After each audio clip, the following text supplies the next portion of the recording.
All right, we're going to do a test run here. This is Hinge talking about the history of Barneveld.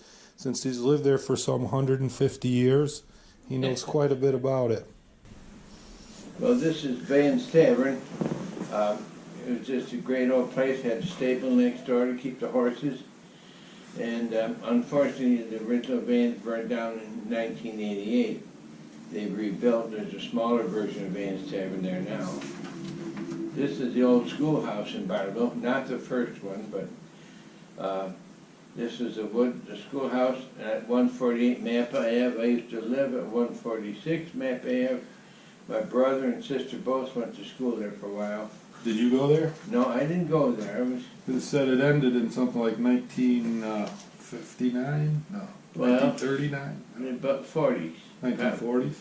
Somewhere, well, we moved to Barneveld in 1939. This is a school. It's now a one-family house. 2 people living in there. The Castro House, 105. I don't know what that is, Jim. That's on Vanderkamp. I don't know where 105 would be. I don't know about Well, it said Madam on it, and I wondered what that was. Madame de Castro. I don't know what the madam did. Didn't have any madams in Barneveld when I was here. But we'll skip that. Here's Hotel Moore. I used to deliver papers there. Harry Bascom owned it. He couldn't see very well, but he said, "Is that you, Billy?" And when I got a couple years older, I could belly right up to the bar there and get a drink. Shouldn't be telling that, but that was when they... Well, here's Haskell's Garage. Well, I had 2 or 3 jobs in there. That was my brother-in-law's. Actually, his father, then Glenn took over. And now my nephew owns it, and he rents it out. But this was a store. Jim Shepard sold TVs in there way back in the 50s. The Barneveld Liquor Store was here. Later on, the Flavor Test Ice Cream Company was here. Andy's Bakery was here. Now there's a tax place in there. I worked for Haskell's Garage. I worked for Andy's Bakery. I worked for Flavor Test Ice Cream. All jobs I had in that building.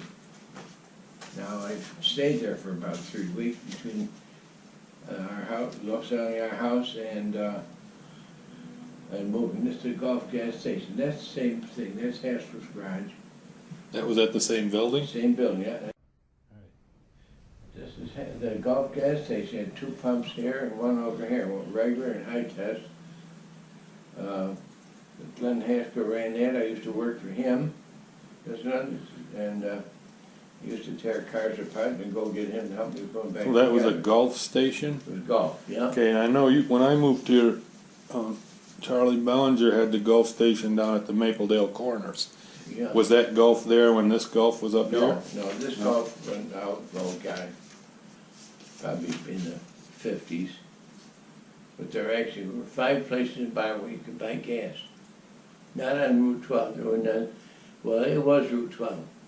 Barneveld was Route 12.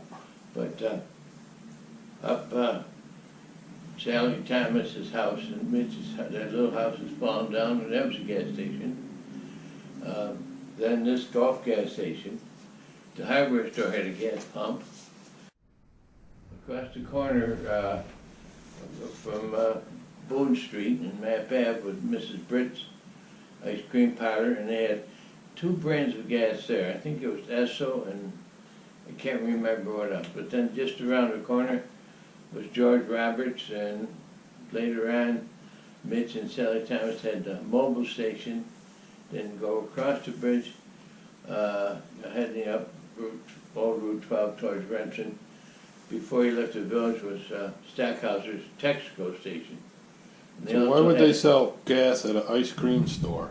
It was, well, the ice cream store was in the same building. Okay, so the person would come out from behind the ice cream thing to come out and do the gas, or did Well, no, where the post office, old post, well, where we first started getting where you first started getting your mail, that part was a garage.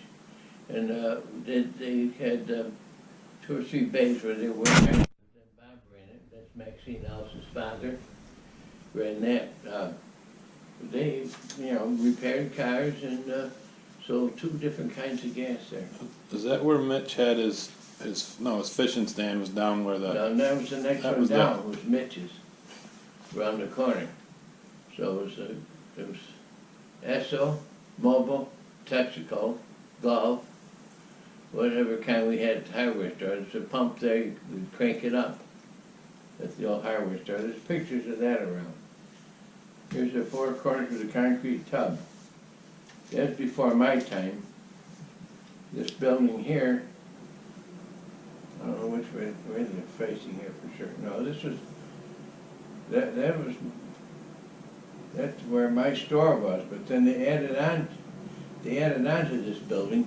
Corner here was my store. Actually, they raised that up to make it a Masonic meeting house up on the second and third floors. There was a temperance hall. On the wall up there says, taste not, touch not, handle not. And on the other wall says, Rome will ruin. And the other one says, faith, hope, and charity or something. But that was the second floor. The third floor was the Masonic hall. And the concrete tub, they took that out after a car smashed in there. I think the guy got killed. That was right in the middle of the road, the concrete tub. Then they replaced it with a wooden tub. And it's a sign that says Trenton, New York, cold water. And the background is a picture of Hotel Moore. And then a picture going up the street, that's map A. With the gargoyle on the side there. And the Victory chain, that was in the picture. That building and this building, two that didn't get burned down in the big fire. Yeah. Fire came up to the Victory store. But that was like 1923? I think so. And that wiped out all the buildings between Wick's Place and Boone Street. No, it didn't hit the hardware store or that, up to that. But there was quite a few businesses. That was yeah. most of the businesses of the downtown. Yeah. Here's a picture of Dr. Horace. I thought that was a pretty funny name. Dr. Hoare, well, we still call it the Hoare House. And Dr. Hoare had his medical practice there. And it's, well, my brother-in-law used to live in the house next to us, so we'd say he lived next to the Hoare House. Should we put the spelling on, just so everybody knows? Well, that's Dr. Horace. Okay, Dr. Hoare's house is actually spelled H-O-R-R. And there's a big sign out in front. People look at that and say, well, that's a funny name. He was a good doctor. He sewed up my brother's hand one time when he fell and cut his hand on a milk bottle. He was coming up from Leland's Market. Leland's Market is down the corner across the street from Vans. Whose market? Leland. Leland. Leland. That burnt down. Is that where, oh, okay, where that garage is now? No, it's where that little Barneveld chicken house is. Oh, okay, that side. In that corner, yeah. Troy Williams' mother fell out of the upstairs window one time. Dr. Redmond had to put her back together. She had a clothesline there. This is Cincinnati's Inn. Wow, that's a beautiful picture. Judy Tate. Cincinnati's Inn, built in 1797. There was also a post office in Barneveld, and it was part of the Underground Railroad. Down in the back there's the sub-cellar where they would hide the blacks when they're heading up to Canada. It was then what's his name? Gaito? Gaito had his office out here. Stanton D. Austin lived there, and he was on the draft board back in World War II. He was a teacher, Stanton D. Austin. Cincinnati Creek Dam. Boy, I don't remember that. Yeah, that's why I put it in there, because I wanted you to tell me, because I never heard of that. And I know. can't even figure out, the picture's horrible. I couldn't figure out where it was. Well, it's probably on, it had to be on Vanderkamp, behind the houses there, because they had a dam. Then they had a big, I don't know what it's called, a big wooden-built waterway down through, and actually went in front of Turner Lumber, and every now and then it would cave in. One time there was a guy trying to sell fence post turner, and he said no, and he looked out, the thing caved in, and the truck was about half tipped over. So he got a good deal on the fence post. Boone Street in the winter. Oh my God, this is a picture going down Boone Street. Then on the left here is the largest elm tree in the state of New York. This is Howdy McIntosh's house. That's the village library, and over here on the other side it's the Oddfellows Temple. Now that's a real beautiful residence. Blacksmith shop was actually across the street from Van's Tavern, and How long was that there? oh, I don't know. That was gone. That building was just torn down not too long ago. They replaced it with a new, more modern garage. But Van Dykes were there. I remember them. And he started a cement block factory. He had the water from the creek, and then he moved up in the Parker Hollow. That was a blacksmith shop. And then, oh, here's a better picture of the historic elm tree taken down in The year before I got here. 1978. There was like a whole forest on top of that trunk. It was the biggest elm tree in the state of New York. And in the background here is Howdy Mac's house. Here's another picture of Alvin Barker Hardware. Paul Barker. It's Charles Wells. I don't think Charlie Wells had anything to do with it. Charlie Wells had the milk business in town. W.D. Elder, that's Whit Elder. Paul Barker's father was Bill Barker. Then Whit Elder's son, Lawrence, and Paul became partners. Paul's father was, they did all the metal roofing in town. His father fell off the roof one time, broke his hand or broke his arm, so they couldn't fix it, so they cut it off and made him a hook. And he went back to work on the roofs. He had a hook on his hand. Then he could put a glove on it when he went to church. Really? Yeah, he was, his name is in some of the papers connected with our old house. He was a character. Oh yeah, they were tough. This is the Boone House. Boone House, 121 Map Ave, the oldest house in the village. Built in 1790, I guess. But that house is actually moved across the street where Mappa Hall is now. They moved it across the street and built Mappa Hall. How they built it's a mystery how they could move a big house like that, but they did. And what you see now is actually the back of the house. The front of the house, they didn't turn it around, they just moved it across. This is another water tub. This is the water tub. Oh, it's a sad story here.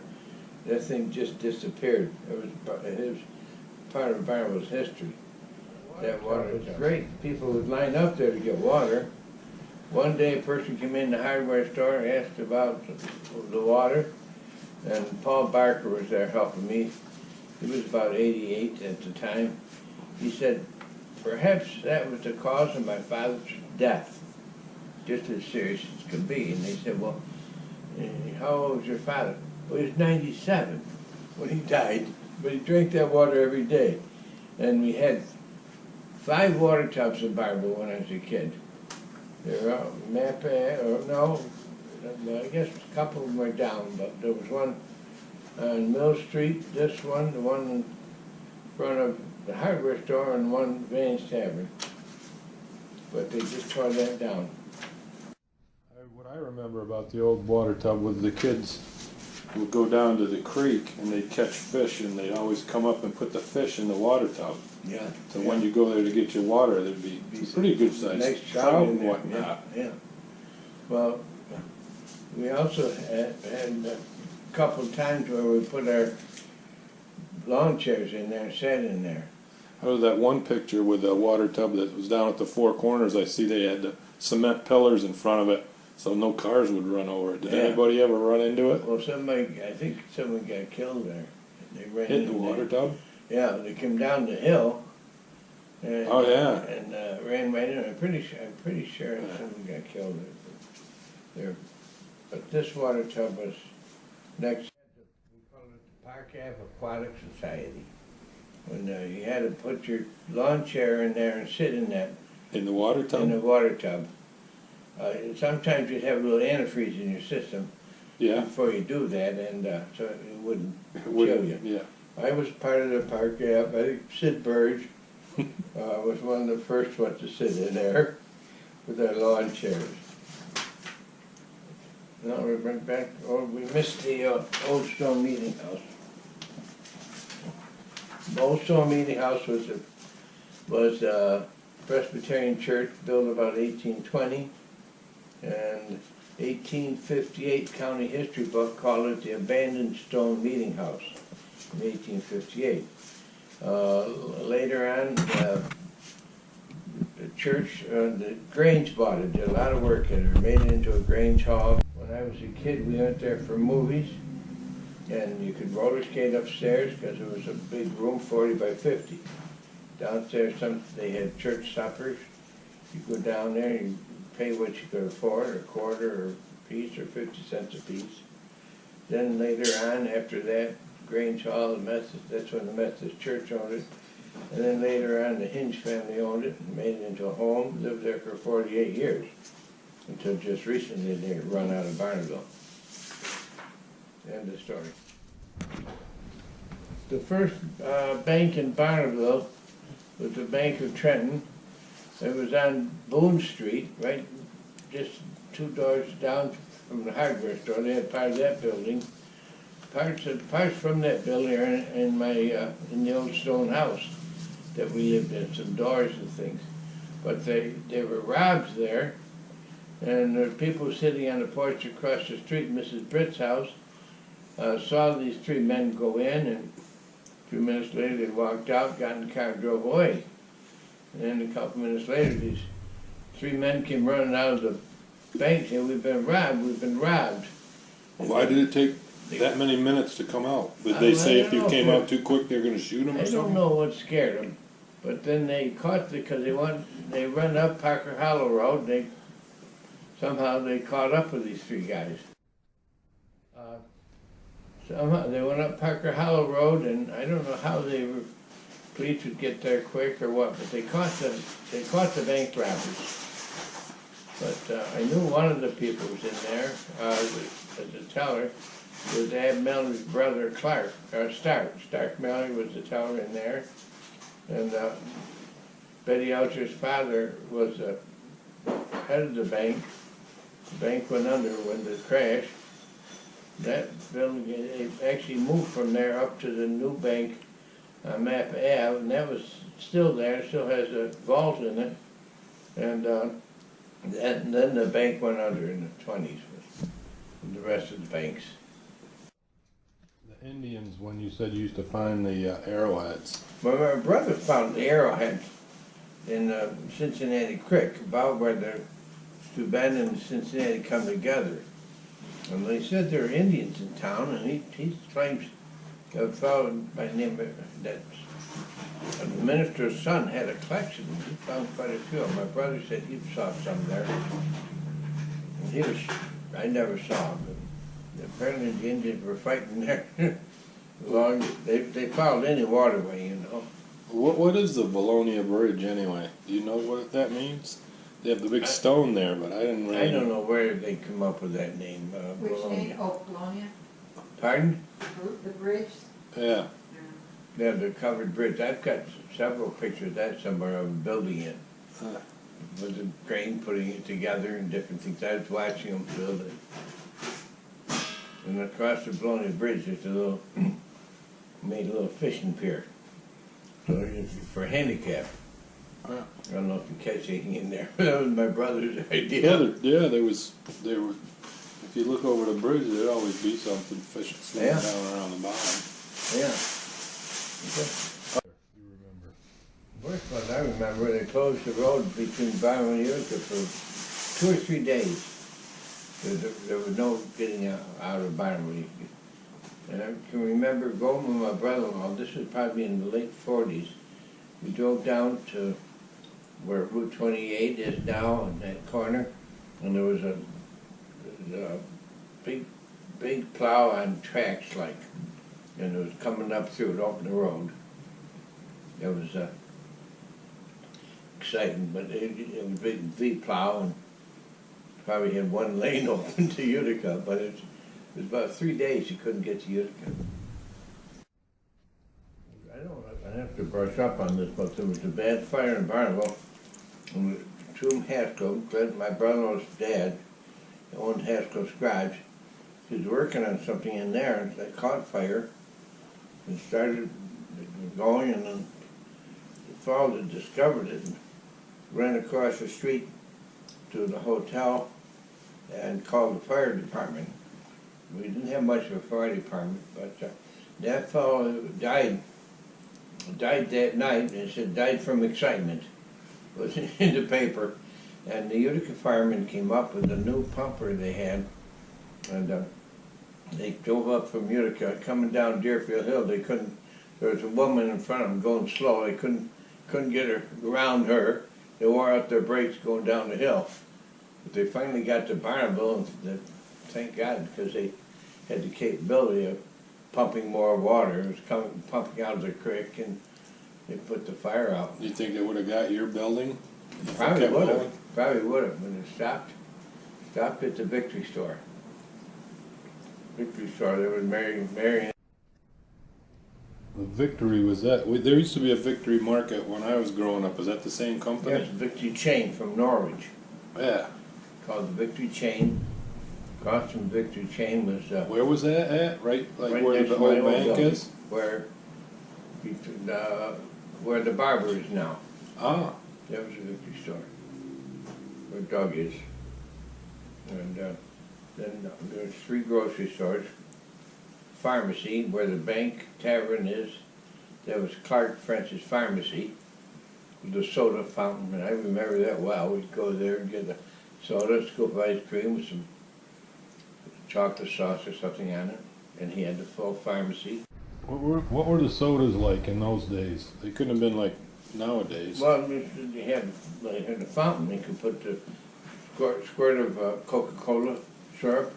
Then they'd hold it up and they'd put the fuzz soda water in it, the carbonated water.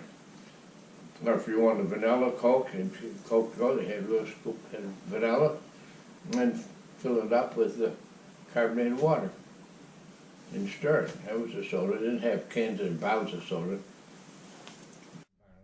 tried to get started and use the old stone meeting house. That was the Ku Klux Klan. And I talked to people that actually saw them park their car and put the hoods on and go in there for meetings. In the old, and Buck Stockhauser, John Stockhauser's dad, he was the highway commissioner. He's a porky little guy, always carried a pistol. He went in there because they'd put a cross in his father-in-law's lawn, Bill Cohen. Was he Catholic Mike or something? Cohen. Well, Mike was Catholic. They couldn't figure out he was a Catholic fishing tackle salesman.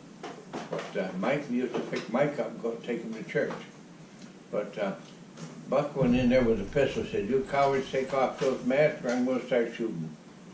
And that's what broke up the Ku Klux Klan in Barneveld.